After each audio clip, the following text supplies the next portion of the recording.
Les dons, on sait à quoi ils servent et on sait où ils vont, et ça c'est quand même plutôt serein pour tout le monde.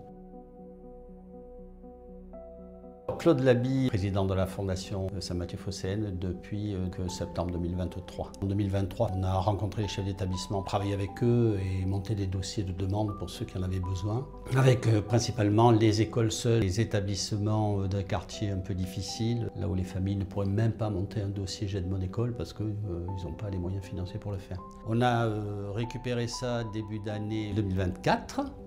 On a eu quelques dossiers, on les a validés en COMEX et puis avec les partenaires de l'enseignement catholique. On a validé des dossiers et on est allé voir des entreprises, des fondations, des fonds de dotation, des particuliers. Très bon accueil, on a eu de bons échos avec des fondations chrétiennes, mais aussi avec des entreprises qui nous ont fait confiance. On a récupéré 150 000 € qu'on a redistribué à 6 dossiers financés directement et d'autres par des dons en nature. Et là, on a pu aider des petits établissements à renouveler leur parc informatique pour les élèves.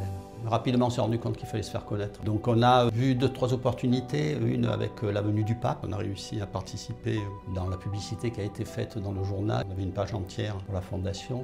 Et puis après, on va taper aux portes. Dans les difficultés que rencontrent les établissements aujourd'hui sur Marseille, il y en a qui sont communes à tous les établissements de France, à savoir la démographie en baisse, aussi l'inflation. Ce qui est particulier à Marseille, c'est une ville où il y a énormément d'écoles publiques.